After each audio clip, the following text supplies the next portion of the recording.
नमस्कार प्रिय विद्यार्थियों, कैसे हो आप। स्वागत है आपका अपने YouTube channel APS study hub के ऊपर। पिछली क्लास में अपने चर्चा की थी ग्लोब पर भारत की स्थिति क्या थी, अक्षांश और देशांतर के संदर्भ में भारत की स्थिति क्या थी। आज चर्चा करेंगे भारत के नामकरण के बारे में। आज चर्चा करेंगे भारत की अक्षांशीय और देशांतरीय स्थिति क्या है, भारत का क्षेत्रफल क्या है, भारत का उत्तरतम बिंदु, दक्षिणतम बिंदु, पूर्वी बिंदु, पश्चिमी बिंदु, इनके बारे में अपने चर्चा करते हैं। तो चलते हैं, सबसे पहले अपने चर्चा करते हैं भारत के नामकरण के बारे के अंदर कि भारत का नाम है ये भारत कैसे रखा गया।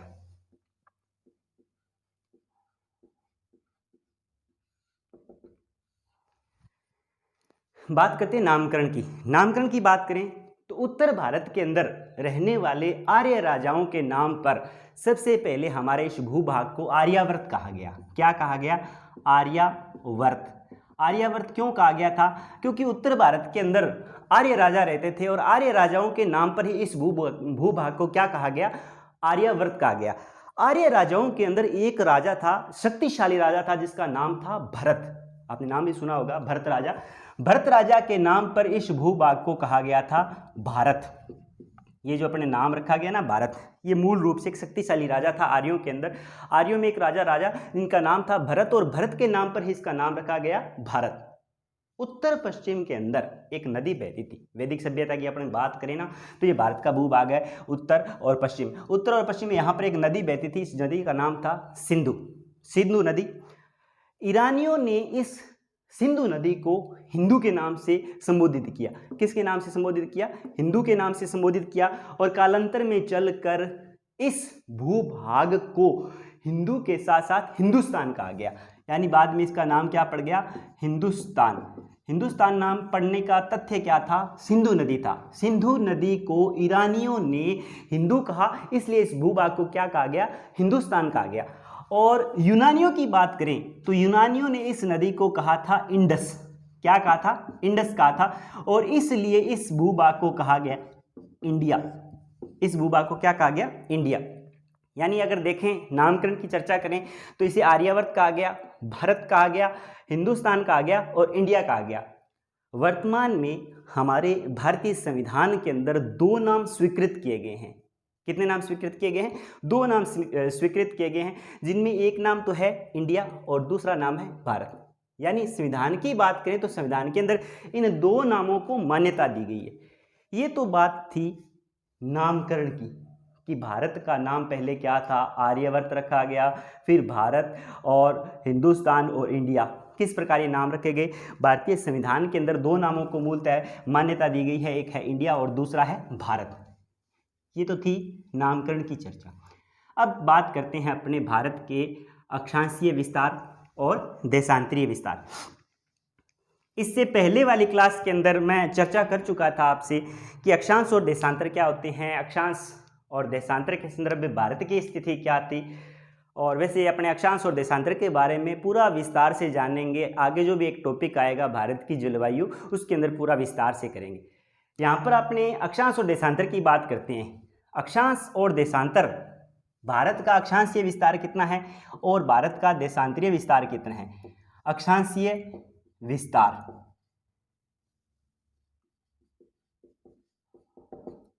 और देशांतरीय विस्तार।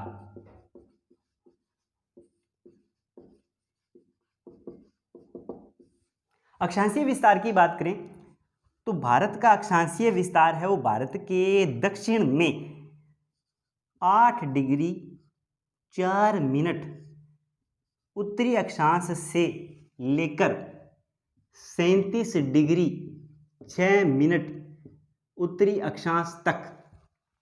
यानी भारत का जो अक्षांशीय विस्तार शुरू हो रहा है वो भारत के दक्षिण में शुरू हो रहा है। दक्षिण में शुरू कितने डिग्री से हो रहा है? 8 डिग्री 4 मिनट उत्तरी अक्षांश से शुरू हो रहा है और समाप्त कहाँ पर हो रहा है? 37 डिग्री 6 मिनट उत्तरी अक्षांश पर। ये बात करें अक्षांशीय विस्तार तो ये भारत का मुख्य भूमि से है। कौन सी भूमि से है?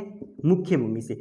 यानी भारत की मुख्य भूमि है, स्थलीय भूमि है। हालांकि इसके अलावा भारत की भूमि अगर बात करें तो द्वीपों की भी भूमि है, क्योंकि यहाँ पर भारत का एक केंद्र शासित प्रदेश है अंडमान निकोबार द्वीप समूह है। अंडमान निकोबार द्वीप समूह है वो एक तरह से केंद्र शासित प्रदेश है और द्वीप पर स्थित है, इसलिए द्वीपों सहित जो अक्षांशीय विस्तार है वो थोड़ा सा अलग है।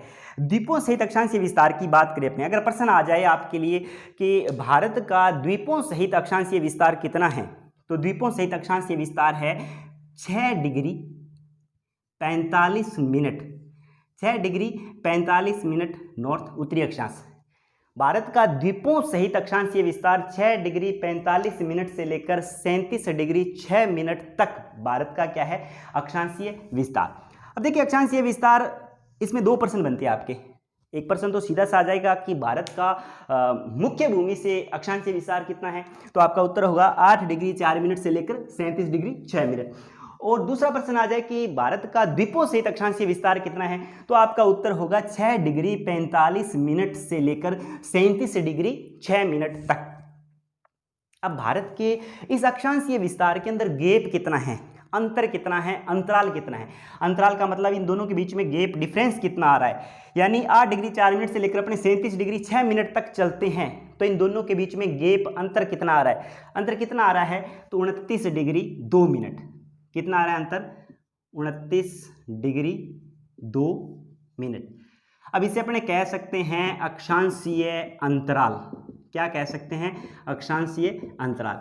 अक्षांशीय अंतराल, सीधा सा प्रश्न आ जाए कि भारत का अक्षांशीय अंतराल कितना है, तो आपका उत्तर क्या होगा, 29 डिग्री 2 मिनट। और उसके बाद में बात करते हैं देशांतरीय विस्तार की। देशांतरीय विस्तार, देशांतरीय विस्तार भारत का पश्चिम में शुरू हो रहा है, पश्चिम से लेकर पूर्व तक। हालांकि हमारा भारत है पूरा पूरा ऑलरेडी कौन से गोलार्ध में है, देशांतर के संदर्भ में या ग्रीनविच के संदर्भ में या 0 डिग्री देशांतर के संदर्भ में या फिर प्रधान यामोत्तर के संदर्भ में देखें तो हमारा भारत है वो कौन से गोलार्ध में है, पूर्वी गोलार्ध के अंदर। तो पूर्वी गोलार्ध में है तो देशांतर भी कौन से होंगे, पूर्वी देशांतर होंगे।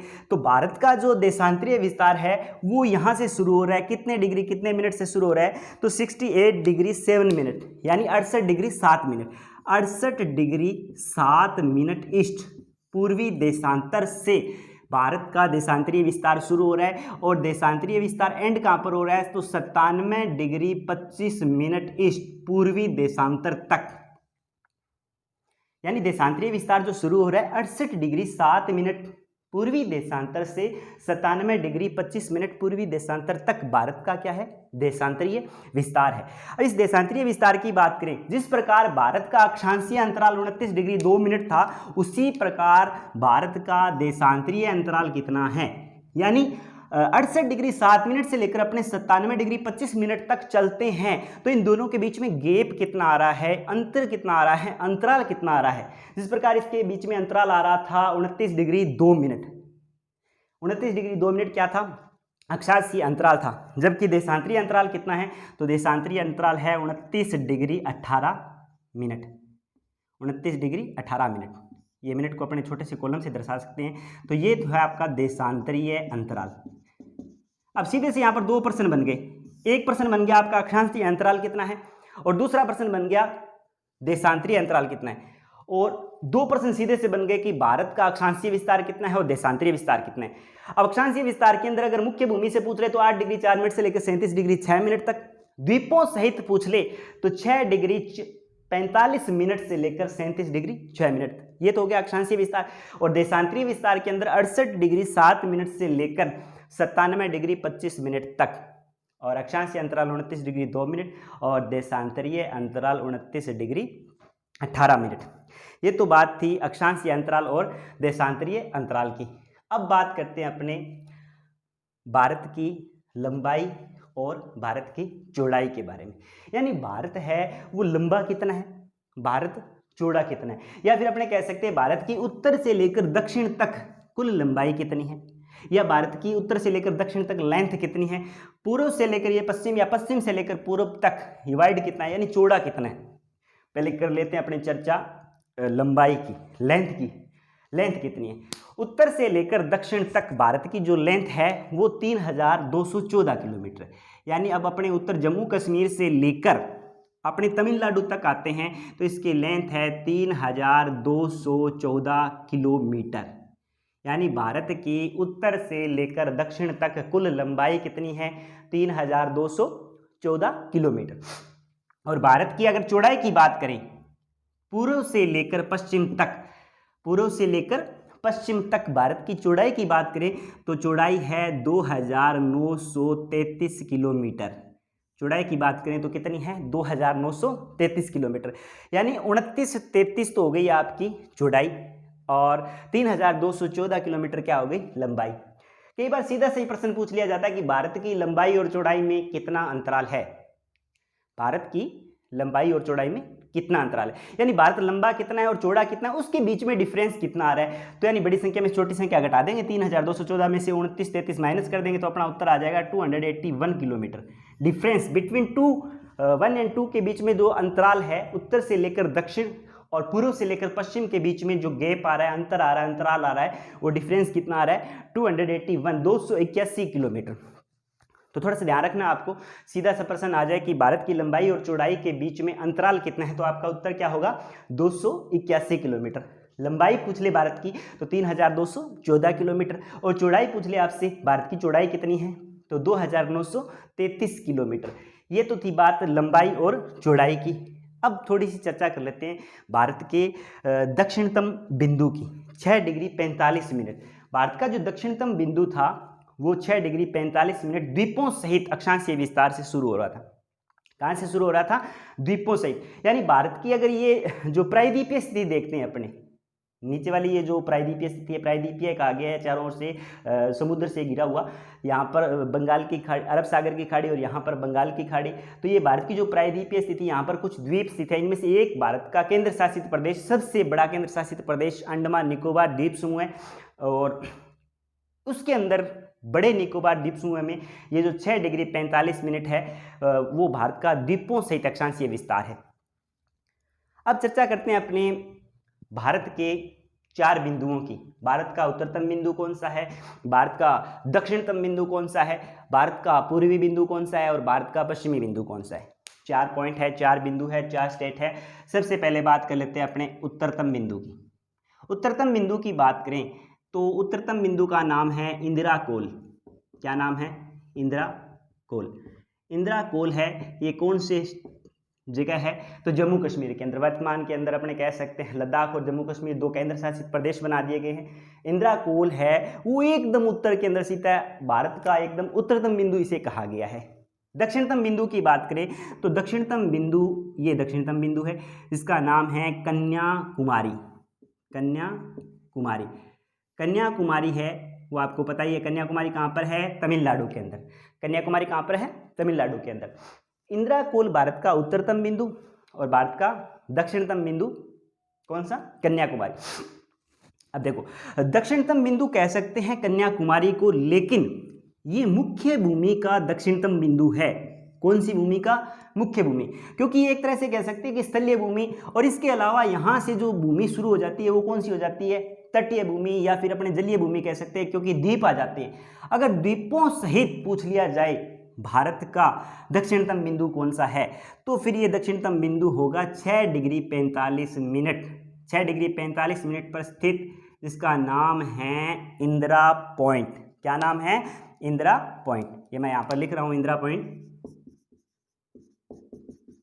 इंदिरा पॉइंट। ये 6 डिग्री 45 मिनट पर। देखो ध्यान से समझना, यहाँ पर अगर सीधा सा प्रश्न आ जाए कि भारत का दक्षिणतम बिंदु कौन सा है तो आपका एग्जैक्ट एक ही उत्तर होना चाहिए, इंदिरा पॉइंट। और अगर प्रश्न आ जाए कि भारत का मुख्य भूमि से या स्थलीय भूमि से दक्षिणतम बिंदु कौन सा है तो फिर आपका उत्तर होगा कन्याकुमारी। कन्याकुमारी तमिलनाडु, और भारत का दक्षिणतम बिंदु है इंदिरा पॉइंट। 6 डिग्री 45 मिनट पर स्थित केंद्र शासित प्रदेश कौन सा है? अंडमान निकोबार द्वीप समूह है। अंडमान निकोबार द्वीप समूह के अंदर ग्रेट निकोबार में बड़े निकोबार पर स्थित एक गांव है। ये बड़े निकोबार पर स्थित एक गांव है। इस गांव को वर्तमान में इंदिरा पॉइंट के नाम से जाना जाता है। किस नाम से जाना जाता है? इंदिरा पॉइंट। हालांकि इससे पहले अगर इसका नाम की चर्चा करें तो इसको पहले एक और अन्य नाम से जाना जाता था, वो मैं लिख रहा हूँ पिग्मेलियन पॉइंट। क्या कहा जाता था? Pygmalion point. पहले इसे पिग्मेलियन पॉइंट के नाम से जाना जाता था, पिग्मेलियन पॉइंट, या फिर पार्सन पॉइंट के नाम से भी जाना जाता था, पार्सन पॉइंट के नाम से भी जाना जाता था। स्टार्टिंग के अंदर इसे पिग्मेलियन पॉइंट या फिर पार्सन पॉइंट के नाम से भी जाना जाता था।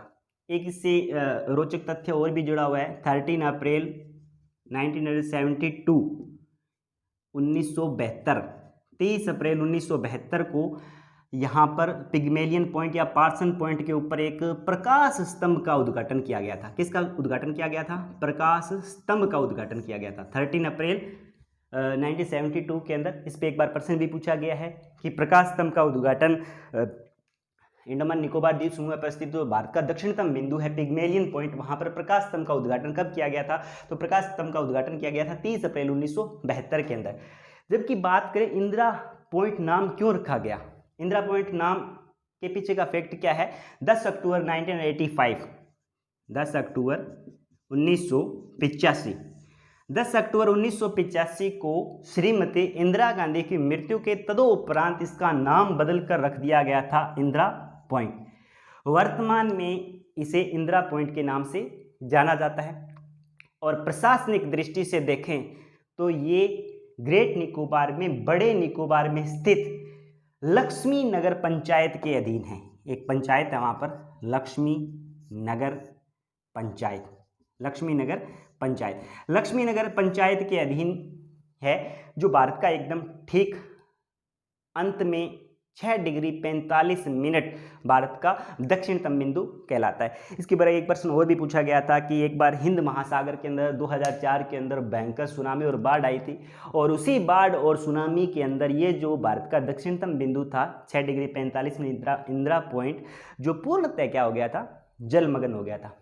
तो इंदिरा पॉइंट के बारे में थोड़ा सा आपको रोचक तथ्य ध्यान में रखना है कि भारत का दक्षिणतम बिंदु कौन सा है? इंदिरा पॉइंट। भारत का मुख्य बिंदु से दक्षिणतम बिंदु कौन सा है? तो कन्याकुमारी। भारत का उत्तरतम बिंदु कौन सा है? तो इंदिरा कोल। इंदिरा कोल जम्मू कश्मीर। इंदिरा पॉइंट अंडमान निकोबार द्वीप समूह में, बड़े निकोबार द्वीप समूह में स्थित एक गांव का नाम है, जिसे पहले पिग्मेलियन पॉइंट के नाम से जाना जाता था या फिर पार्सन पॉइंट के नाम से। दो यहाँ पर सन के आंकड़े हैं, इनमें एक है 1972 और एक है 1985। 30 अप्रैल 1972 को प्रकाश स्तंभ का उद्घाटन किया गया था और 10 अक्टूबर 1985 को यहाँ पर इसका नाम बदला गया था। नाम क्या रखा गया था? इंदिरा पॉइंट नाम रखा गया था। ये तो बात हो गई भारत के उत्तरतम और दक्षिणतम बिंदु की। अब बात करते हैं भारत के पूर्वी बिंदु और भारत के पश्चिमी बिंदु की। भारत का पूर्वी बिंदु और पश्चिमी बिंदु। भारत का पूर्वी बिंदु है वो अरुणाचल प्रदेश के अंदर है। कहाँ पर है? अरुणाचल प्रदेश। ये जो अरुणाचल प्रदेश राज्य है पूर्व के अंदर स्थित, यहाँ पर एक जगह है जिसका नाम है किबिथु। क्या नाम है? किबिथु। किबिथु। और ज़्यादातर किबिथु कई बार नहीं पूछा जाता है, तो एक और नाम भी पूछ लिया जाता है, वालांगू। ज़्यादातर ऑथेंटिक आंकड़ा तो किबिथु का ही। कई बार पर्सन को चेंज करने के लिए, मान लो थोड़ा दिमाग डाइवर्ट करने के लिए, किबिथु ऑप्शन में ना देकर वालांगू भी दे दिया जाता है। तो ये दोनों नाम याद रखने हैं आपको, किबिथु और वालांगू। ये भारत का एकदम पूर्वी बिंदु है, ये एपी अरुणाचल प्रदेश के अंदर स्थित है। जबकि भारत का पश्चिमी बिंदु, और पश्चिम के अंदर यहाँ पर स्टेट है गुजरात। कौन सा राज्य है? गुजरात। और गुजरात के अंदर एक जगह का नाम है जिसका नाम है गौर माता। क्या नाम है? गौर माता। अब कई बार गौर माता ना देकर यहाँ पर एक और नाम दे दिया जाता है, सर क्रीक। सर क्रीक, या फिर कई बार एक आंकड़ा ये भी आया हुआ है, नारायण सागर। सर क्रीक ना देकर, गौर माता ना देकर नारायण सागर भी दे दिया जाता है। तो यहाँ पर थोड़ा सा एक आपको और नाम आंकड़ा याद रखना है, नारायण सागर का मुख्य नाम है गौर माता।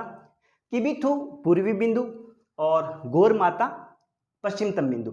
गौर माता, सर क्रीक और नारायण सागर, ये स्टेट कौन सा है? गुजरात के अंदर है। कौन से राज्य के अंदर है? गुजरात के अंदर। जबकि किबिथु और वालांगू वो कौन से राज्य के अंदर है? अरुणाचल प्रदेश के अंदर। ये भारत के 4 पॉइंट है, उत्तरतम बिंदु, दक्षिणतम बिंदु, उत्तरतम बिंदु, दक्षिणतम बिंदु, पूर्वी बिंदु और पश्चिमी बिंदु। 4 आपको नाम भी याद रखने हैं, इंदिरा कोल और कन्याकुमारी। जबकि इंदिरा पॉइंट के बारे में पूरा मैंने विश्लेषण से बता दिया है कि भारत का दक्षिणतम बिंदु इंदिरा पॉइंट, पूर्वी बिंदु के अंदर किबिथु, वालांगू और पश्चिमी बिंदु के अंदर देखें तो गौर माता और सर क्रीक। ये थे भारत के 4 बिंदु। अब चर्चा करते हैं अपने क्षेत्रफल की। क्षेत्रफल की बात करें तो मैं सबसे पहले आपको ऑलरेडी पूरा क्षेत्रफल बताता हूँ। पृथ्वी का क्षेत्रफल कितना है? पृथ्वी के अंदर दो भाग है, स्थल मंडल और जल मंडल। इसको मैं थोड़ा सा साफ कर देता हूं।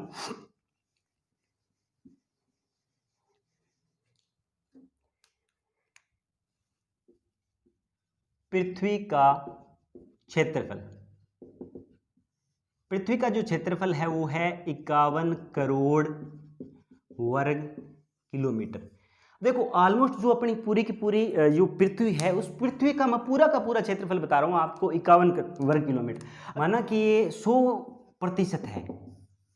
पृथ्वी का जो क्षेत्रफल है 51 करोड़ वर्ग किलोमीटर, माना कि ये 100% है। इसमें 100% में दो भूभाग है, दो भूभाग, जैसे कि मान लो एक है स्थल मंडल, एक क्या है स्थल मंडल, और दूसरा है जल मंडल। स्थल मंडल और जल मंडल परसेंटेज के आधार पर देखें तो 29.02% भूभाग पर फैला हुआ है स्थल मंडल।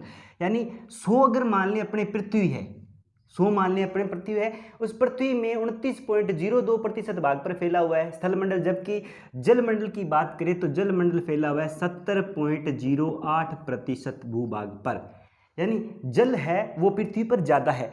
और बात करें स्थल की तो स्थल क्या है, कम है। अब इनका अगर वर्ग किलोमीटर में देखें तो वर्ग किलोमीटर में देखें तो 14.9 करोड़ वर्ग किलोमीटर पर फैला हुआ है स्थल मंडल, जबकि 36.1 करोड़ वर्ग किलोमीटर पर फैला हुआ है जल मंडल।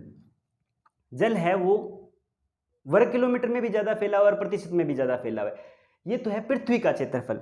और पृथ्वी के क्षेत्रफल की बात करें तो पृथ्वी का क्षेत्रफल स्थल मंडल और जल मंडल। अब बात करें अपने भारत के क्षेत्रफल की। भारत के क्षेत्रफल की बात करें तो भारत का क्षेत्रफल है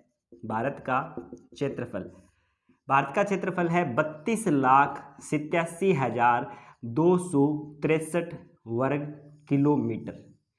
32,87,263। ये बहुत बार आंकड़ा पूछा गया है, बहुत बार ये प्रश्न पूछा गया है कि भारत का क्षेत्रफल कितना है। तो भारत का क्षेत्रफल आपको बच्चों याद रखना है कि 32,87,263 वर्ग किलोमीटर। ये आंकड़ा है वर्ग किलोमीटर में, जबकि एक आंकड़ा और है वो वर्ग मील में पूछ लिया जाता है। आजकल जो प्रश्नों का ट्रेंड है उसमें थोड़ा सा बच्चों को घुमा के प्रश्न पूछा जाता है, प्रश्न वही सेम होता है। यहाँ पर वर्ग किलोमीटर में पूछ लिया, अगर वर्ग मील में पूछ ले तो आपको याद रखना है 12,69,214 वर्ग मील। भारत का क्षेत्रफल वर्ग किलोमीटर में है 32,87,263 वर्ग किलोमीटर, जबकि वर्ग मील में पूछ ले तो 12,69,214 वर्ग मील। और अगर पूछ ले कि भारत ने विश्व के क्षेत्रफल का कितने प्रतिशत स्थान घेर रखा है, तो यह भी बहुत बार प्रश्न पूछा गया है, 2.4% स्थान। कई किताबों में 2.42 लिख रखा है, 2.41 लिख रखा है। तो जो पॉपुलर आंकड़ा है वो अपने को ये याद रखना है, 2.4% स्थान घेर रखा है। किसने घेर रखा है? भारत ने घेर रखा है। किसका घेर रखा है? तो विश्व का घेर रखा है। यानी भारत का क्षेत्रफल विश्व के संदर्भ में 2.4% है, वर्ग किलोमीटर में 32,87,263 वर्ग किलोमीटर है, और वर्ग मील में देखें तो 12,69,214 वर्ग मील। अब बात करते हैं अपने भारत की क्षेत्रफल की दृष्टि से विश्व में क्या स्थिति है। क्षेत्रफल की दृष्टि से भारत है वो विश्व में कौन सा स्थान रखता है? क्षेत्रफल की दृष्टि से भारत का विश्व में स्थान कौन सा है? तो विश्व में स्थान है 7वां। कौन सा स्थान है? 7वां स्थान। भारत का क्षेत्रफल की दृष्टि से विश्व में कौन सा स्थान है? 7वां स्थान। 7 नंबर पर है भारत। तो ज़्यादातर वो आंकड़े पूछ लिए जाते हैं, अपने 6 तक कंटिन्यू पढ़ ही लेते हैं कि कौन कौन सी हैं, 1 से लेकर 6 तक। नंबर 1, सबसे बड़ा देश है क्षेत्रफल की दृष्टि से रूस। विश्व का सबसे बड़ा देश जिसका कैचमेंट एरिया सबसे ज़्यादा है वो कौन सा है? रूस। रूस के बाद में दूसरा सबसे बड़ा देश कौन सा है? कनाडा। दूसरा सबसे बड़ा देश कौन सा है? कनाडा। और कनाडा के बाद में तीसरा सबसे बड़ा, क्षेत्रफल की बात कर रहा हूँ मैं, क्षेत्रफल में तीसरा सबसे बड़ा देश कौन सा है? चीन। और चीन के बाद में यूएसए, संयुक्त राज्य अमेरिका। और उसके बाद में है ब्राज़ील। उसके बाद में कौन सा है? ब्राज़ील। और ब्राज़ील के बाद में है ऑस्ट्रेलिया। और ऑस्ट्रेलिया के बाद में अपना आता है 7 नंबर पर क्षेत्रफल की दृष्टि से कौन सा देश? भारत। उसके बाद में एक देश और आता है अर्जेंटीना। ये 8वां देश है अर्जेंटीना। इससे पहले ये 6 देश है जो भारत से क्षेत्रफल की दृष्टि से में क्या है, बड़े हैं। और क्षेत्रफल की दृष्टि से विश्व के अंदर भारत का कौन सा स्थान है, तो 7वां स्थान है। ये ज़्यादातर पॉपुलर आंकड़ा आपको ध्यान में रखना है, ठीक है। तो ये तो बात थी क्षेत्रफल की। अब बात करते हैं अपने भारत के राज्यों की। भारत के राज्यों की बात करें तो भारत में क्षेत्रफल की दृष्टि से कौन कौन से राज्य बड़े हैं और कौन कौन से राज्य छोटे हैं। क्षेत्रफल की दृष्टि से देखें तो अपने ज़्यादा आंकड़े नहीं लेके चलेंगे, अपने सिर्फ 4 ही आंकड़े लेके चलेंगे। अगर मान लो फर्स्ट ना पूछ के सेकंड पूछ लिया जाए, सेकंड ना पूछ के थर्ड पूछ लिया जाए, फोर्थ पूछ लिया जाए, तो यहाँ तक अपना प्रश्न सोल्व हो सकता है। क्षेत्रफल की दृष्टि से मैं 4 बड़े राज्य आपको करवाऊंगा। क्षेत्रफल की दृष्टि से 4 बड़े राज्य। वर्तमान में बात करें तो भारत के अंदर राज्यों की संख्या कितनी है, 28। अब इन 28 राज्यों में 4 बड़े राज्य कौन कौन से हैं, तो पहले तो मैं उनके नाम लिख देता हूं। 4 राज्य सभी को पता है कि क्षेत्रफल की दृष्टि से भारत का सबसे बड़ा राज्य कौन सा है, राजस्थान। अपने राजस्थान के है और क्षेत्रफल की दृष्टि से अपना राज्य है वो सबसे बड़ा राज्य है। भारत के अंदर सबसे बड़ा राज्य है राजस्थान। राजस्थान का क्षेत्रफल है आपको पता ही है 3,42,239 वर्ग किलोमीटर। सबसे बड़ा हो गया राजस्थान। ये ऑलमोस्ट सभी बच्चों को पता है कि क्षेत्रफल की दृष्टि से राजस्थान भारत का सबसे बड़ा राज्य है। मान लो अगर ये प्रश्न आ जाए कि क्षेत्रफल की दृष्टि से भारत का सबसे बड़ा राज्य कौन सा है और उसमें ऑप्शन ही ना दिया गया हो राजस्थान, तो आपका उत्तर क्या होगा, फिर 2 नंबर वाला उत्तर होगा। 2 नंबर पर सबसे बड़ा राज्य कौन सा है, तो सबसे बड़ा राज्य है मध्य प्रदेश, एमपी। और एमपी के बाद में तीसरा सबसे बड़ा कौन सा है, महाराष्ट्र। यानी तीसरा सबसे बड़ा राज्य कौन सा है, महाराष्ट्र। और महाराष्ट्र के बाद में चौथा सबसे बड़ा राज्य कौन सा है, यूपी, उत्तर प्रदेश। ये 4 राज्य हैं। क्षेत्रफल की दृष्टि से सबसे बड़ा राज्य हो गया राजस्थान, जिसका क्षेत्रफल हो गया 3,42,239। अब बात करते हैं अपने एमपी की। मध्य प्रदेश का क्षेत्रफल कितना है, तो मध्य प्रदेश का क्षेत्रफल है 3,08,350 वर्ग किलोमीटर। 3,08,350 वर्ग किलोमीटर। उसके बाद में महाराष्ट्र की बात करें तो महाराष्ट्र का क्षेत्रफल कितना है, 3,07,713। 3,07,713 वर्ग किलोमीटर। अब बचा यूपी। देखो यूपी है ना, जनसंख्या की दृष्टि से सबसे बड़ा है, लेकिन क्षेत्रफल की दृष्टि से देखें ना तो 4 नंबर पर आता है। क्षेत्रफल देखें तो इसका कितना है, 2,22,236। 2,22,236। ये 4 राज्य हैं। अब ज़्यादातर ऑप्शन के अंदर राजस्थान सभी को पता है, राजस्थान भी सभी को पता है और मध्य प्रदेश भी सभी को पता है। अब कई बार एग्जामिनर थोड़ा सा प्रश्न को टफ बनाने के लिए इन दोनों को ऑप्शन में नहीं देता है और ऑप्शन में ये डाल देता है, फिर अपने क्या हो जाते हैं, कंफ्यूज हो जाते हैं कि अपना कौन सा बड़ा क्षेत्रफल की दृष्टि से राज्य है। तो यहाँ पर ये आपको 2 पीछे वाले ना ये अच्छी तरह से याद रखने। राजस्थान ऑलमोस्ट याद है ही आपको, राजस्थान के बाद में मध्य प्रदेश, मध्य प्रदेश के बाद में महाराष्ट्र और महाराष्ट्र के बाद में यूपी। क्षेत्रफल 3,42,239, 3,08,350, 3,07,713 और 2,22,236। ये तो थे आपके क्षेत्रफल की दृष्टि से भारत के 4 बड़े राज्य। और अब बात कर लेते हैं अपने क्षेत्रफल की दृष्टि से भारत के 4 छोटे राज्यों की। छोटे राज्यों की बात कर लेते हैं, मैं लिख देता हूं यहां पर, क्षेत्रफल की दृष्टि से 4 छोटे राज्य। 4 छोटे राज्यों में सबसे पहला राज्य है छोटा, नन्हा सा है, छोटा सा राज्य है, कौन सा है, गोवा। गोवा के बाद में है सिक्किम और सिक्किम के बाद में तीसरा राज्य है त्रिपुरा और त्रिपुरा के बाद में चौथा राज्य है नागालैंड।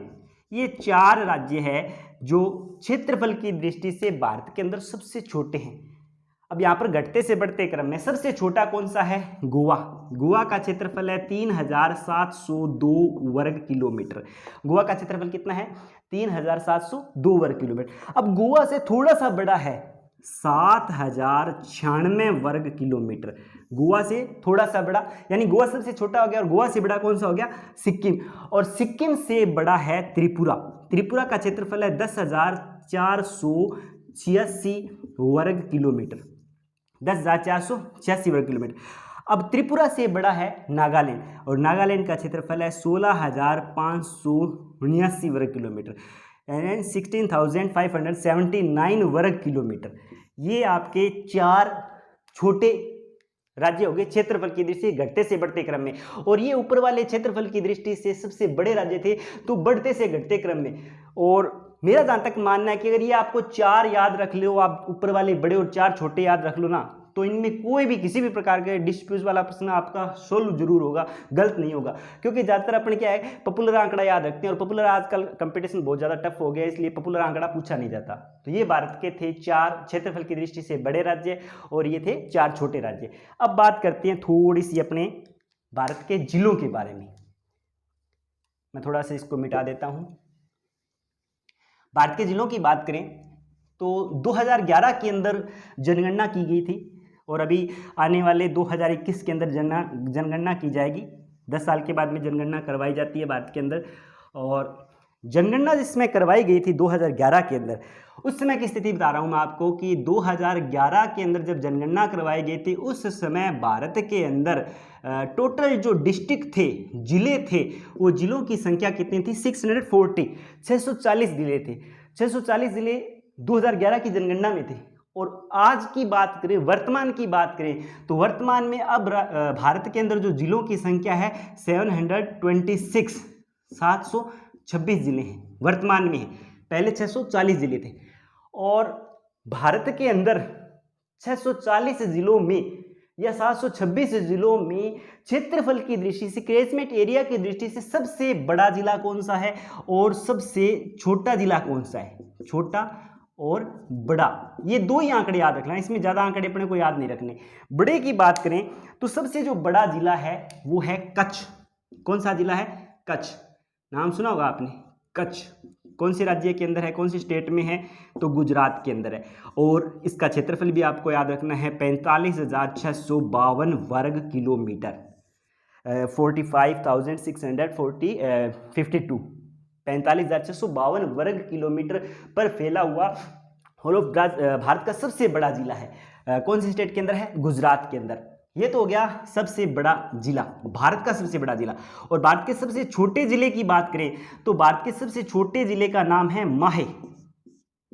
और माहे की बात करें तो ये केरल के अंदर है, यहाँ पर है केरल, भारत के एकदम ठीक दक्षिण के अंदर। और केरल के अंदर यहाँ पर ही पुदुचेरी का थोड़ा सा भाग आता है, तो ये दोनों के अंदर है, केरल के अंदर भी है और पुदुचेरी के अंदर भी है। पुदुचेरी, केरल और पुदुचेरी के अंदर है। कितने वर्ग किलोमीटर पर फैला हुआ है? तो 9 वर्ग किलोमीटर पर फैला हुआ, मात्र 9 वर्ग किलोमीटर फैला हुआ भारत का सबसे छोटा राज्य। ये थे भारत के बड़े और छोटे जिले, भारत के छोटे और बड़े जिले। सबसे बड़ा जो जिला था वो था कच्छ, और सबसे छोटा जिला था माहे। कच्छ जिला था वो गुजरात के अंदर था, और माहे जिला था वो केरल और पुदुचेरी के अंदर।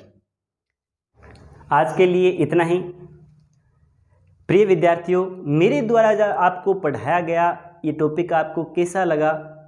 अगर आपको ये पढ़ाया गया टॉपिक अच्छा लगा हो तो इस वीडियो को प्लीज़ आप ज़्यादा से ज़्यादा शेयर करें, लाइक करें, हमारे चैनल APS स्टडी हब को सब्सक्राइब करें। धन्यवाद, मिलते हैं अगली क्लास में।